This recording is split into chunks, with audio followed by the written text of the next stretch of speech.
Hello friends, welcome to our channel. તો આપણે બધાએ તુવેરની કચોરી, તુવેરના પરાઠા એ બધું તો બહુ જ ખાધું, પણ આજે આપણે કંઈક નવું બનાવીશું. એટલે કે આજે આપણે બનાવીશું તુવેરના રોલ. એકદમ ક્રિસ્પી અને ખૂબ જ ઝડપથી બની જતા આ તુવેરના રોલ ટેસ્ટમાં પણ ખૂબ જ સરસ લાગે છે. જો તમને મારી રેસીપી ગમતી હોય અને હજુ સુધી ચેનલને સબસ્ક્રાઈબ ન કર્યું તો ચેનલને સબસ્ક્રાઈબ કરો, જેથી કરીને આવી દરેક નવી રેસીપીના વિડીયોઝ તમને સૌથી પહેલાં મળતા રહેશે. તો એકદમ નવી જ રીતે ક્રિસ્પી અને ટેસ્ટી તુવેર રોલ બનાવવા માટે એક મોટો બાઉલ જેટલા મેં લીલી તુવેરના દાણા લીધેલા છે. સાથે મેં 1 બાઉલ જેટલો મેંદો લીધેલો છે, 2 મોટી ચમચી જેટલું સમારેલું લીલું લસણ, 2 મોટી ચમચી જેટલી આદુ અને મરચાંની પેસ્ટ, 2 મોટી ચમચી વરિયાળી અને 2 મોટી ચમચી જેટલી આપણે કિસમિસ લીધેલી છે અને થોડા આપણે ઝીણા સમારેલા લીલા ધાણા લીધેલા છે. તો તુવેરને 2 થી 3 પાણીથી એકદમ સરસ રીતે વોશ કરી તેમાં આપણે 3 ગ્લાસ જેટલું પાણી એડ કરીશું અને સ્વાદ અનુસાર નમક એડ કરીને તુવેરને આપણે એકદમ સરસ રીતે બાફી લઈશું.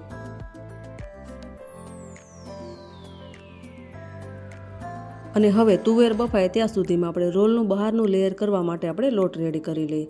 તો તે માટે મેં 1 બાઉલ મેંદો લીધેલો છે, તેમાં આપણે સ્વાદ અનુસાર નમક એડ કરીશું અને 2 મોટી ચમચી જેટલું તેલ એડ કરીશું. અને હવે તેલને આપણે લોટ સાથે એકદમ સરસ રીતે મિક્સ કરી દઈએ. અત્યારે મેં રોલનું બહારનું લેયર બનાવવા માટે 1 બાઉલ મેંદો લીધેલો છે, પણ તમે મેંદાના બદલે 1 બાઉલ ઘઉંનો લોટ અને હાફ બાઉલ જેટલો રવો પણ લઈ શકો છો. આ રીતે આપણે થોડું પાણી એડ કરતા જઈને કડક લોટ બાંધી લઈએ. જેવો આપણે પૂરી અને પરાઠા માટેનો લોટ બાંધીએ છીએ તેનાથી પણ થોડો આપણે કડક બાંધવાનો છે. જો લોટ આપણે કડક રાખીશું ને તો જ ઉપરનું પડ એકદમ ક્રિસ્પી બનશે. અને હવે તૈયાર થયેલા લોટ ઉપર થોડું તેલ એડ કરીને તેને એકદમ સરસ રીતે આપણે કૂણવી લઈએ. અને આ રીતે આપણે કડક લોટ બાંધવાનો છે. અને હવે લોટને આપણે 10 થી 15 મિનિટ સુધી થોડો રેસ્ટ આપીશું અને ત્યાં સુધીમાં આપણે તુવેર પણ એકદમ સરસ રીતે બફાઈ ગઈ છે. તો હવે આપણે તુવેરમાં મસાલા કરી લઈએ. એક મીડિયમ સાઇઝનું બાફેલું બટાકું લીધેલું છે અને હવે આ તુવેર અને બટાકાને એકદમ સરસ રીતે આપણે મેશ કરી લઈએ. તો એકદમ સરસ રીતે તુવેર અને બટાકા મેશ થઈ ગયા છે અને હવે વઘાર કરવા માટે આપણે 2 મોટી ચમચી જેટલું તેલ ગરમ કરવા માટે મૂકી દઈએ. અને તેલ થોડું ગરમ થાય પછી તેમાં આપણે અડધી ચમચી રાઈ અને અડધી ચમચી આપણે જીરું એડ કરીશું. રાઈ ફૂટે પછી તેમાં આપણે 2 મોટી ચમચી આપણે તલ એડ કરીશું. તુવેર રોલને એકદમ ટેસ્ટી બનાવવા માટે તેમાં આપણે 2 મોટી ચમચી જેટલી આપણે વરિયાળી એડ કરીશું. અને હવે 2 મોટી ચમચી જેટલી આપણે આદુ અને મરચાંની પેસ્ટ એડ કરીએ. આદુ અને મરચાંની પેસ્ટને આપણે થોડી વાર તેલમાં સાંતળી લઈએ. આ રીતે રોલનો વઘાર કરવાથી રોલ એકદમ ટેસ્ટી બને છે. અને હવે આપણે 2 મોટી ચમચી જેટલી કિસમિસ એડ કરી દઈએ અને કિસમિસ થોડી ફૂલી જાય ત્યાં સુધી તેને આપણે તેલમાં સાંતળી લઈશું. અને હવે આપણે તુવેર અને બટાકાને જે મેશ કરીને રેડી કરેલા તે એડ કરી દઈએ અને તેને આપણે વઘાર સાથે એકદમ સરસ રીતે મિક્સ કરી દઈએ. તુવેર રોલ કચોરી કરતાં એકદમ ટેસ્ટી પણ બને છે અને ઝડપથી પણ બની જાય છે. અને હવે આપણે આમાં મસાલા એડ કરીએ.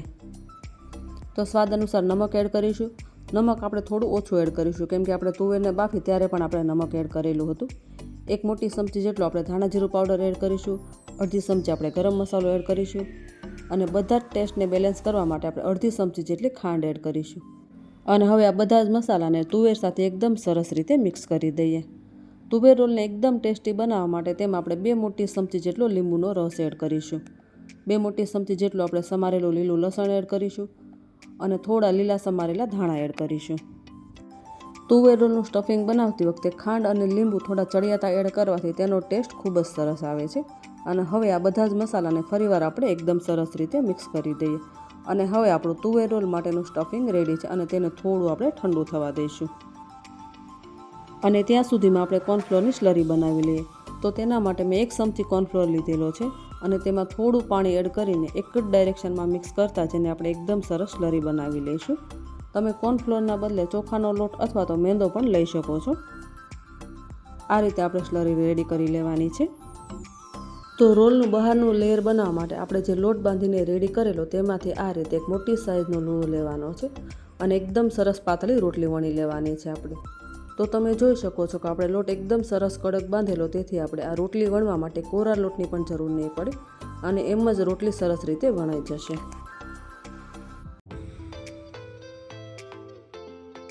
તો હવે આપણે એકદમ સરસ પાતળી રોટલી બનાવીને રેડી કરી લીધી છે અને તેના પર આપણે કટ લગાવી દઈએ. આ રીતે આપણે ચપ્પુ અથવા તો પીઝા કટરની મદદથી આ રીતે આપણે કટ લગાવી લઈશું. અને હવે આપણે જે કટ લગાવેલા છે તેને આપણે અલગ કરી લઈએ.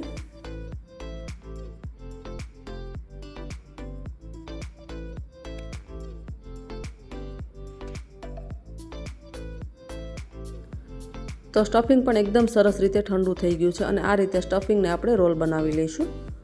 અને હવે આપણે જે મેંદાની રોટલીમાંથી કટ લગાવેલું તેના પર આપણે આ સ્ટફિંગ મૂકી દઈએ અને બોર્ડર પર આપણે થોડું પાણી લગાવી દઈએ, જેથી આપણે રોલને તેલમાં ફ્રાય કરીએ ત્યારે તે તેલમાં ખુલી ન જાય. અને એકદમ હળવા હાથે આપણે રોલ વાળી લઈશું અને આ રીતે આપણે થોડું થોડું પ્રેસ કરીને એકદમ સરસ રોલ રેડી કરી લઈશું.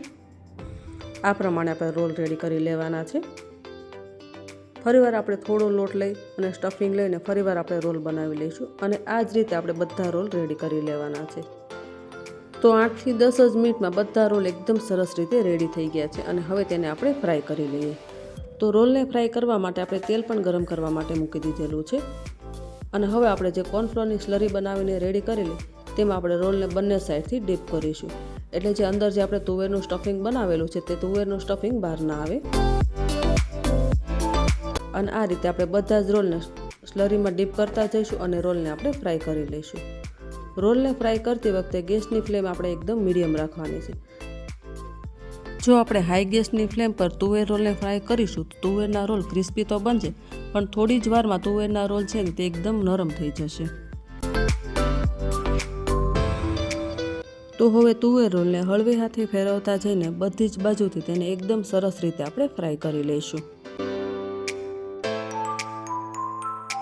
માત્ર 3 થી 4 જ મિનિટમાં તુવેર રોલ એકદમ સરસ રીતે ફ્રાય થઈ જશે. ઉપરનું લેયર છે ને તે હલકા ગોલ્ડન બ્રાઉન રંગનું થાય ને ત્યાં સુધી તેને આપણે ફ્રાય કરવાના છે. તો તુવેર રોલનો કલર પણ એકદમ ચેન્જ થઈ ગયો છે અને તે એકદમ ક્રિસ્પી પણ બન્યા છે. અને હવે તેને આપણે પ્લેટમાં લઈએ અને આ રીતે આપણે બધા જ રોલને ફ્રાય કરી લઈશું. આ તુવેર રોલ બનાવવા એકદમ સરળ છે અને કચોરી કરતાં ઓછી મહેનતમાં તમે તુવેર રોલ ઘરે એકદમ ઝડપથી અને સરળતાથી તૈયાર કરી શકો છો. તો બન્યા છે ને જોતાં જ ખાવાનું મન થઈ જાય તેવા એકદમ ક્રિસ્પી અને ટેસ્ટી તુવેર રોલ. જો તમે આ રીતે તુવેર રોલ બનાવશો તો તમે પહેલી વાર બનાવશો ને તો પણ એકદમ પરફેક્ટ બનશે. તો શિયાળાની ઠંડીમાં ખાવાની મજા પડે તેવા ગરમા ગરમ તુવેર રોલને આપણે ટોમેટો કેચઅપ સાથે સર્વ કરીશું. તમે ટોમેટો કેચઅપના બદલે ગ્રીન ચટણી અથવા તો ખજૂર આમલીની મીઠી ચટણી સાથે પણ સર્વ કરી શકો છો. તો એકદમ સરળતાથી અને ઝડપથી બની જતા તુવેર રોલની રેસીપી તમે ઘરે એક વખત જરૂરથી ટ્રાય કરજો. અને હા ફ્રેન્ડ, રેસીપી ગમી હોય તો વિડીયોને લાઇક કરવાનું ભૂલશો નહીં અને આવી જ નવી રેસીપી જોવા માટે ચેનલને સબસ્ક્રાઈબ કરો. Thank you so much for watching.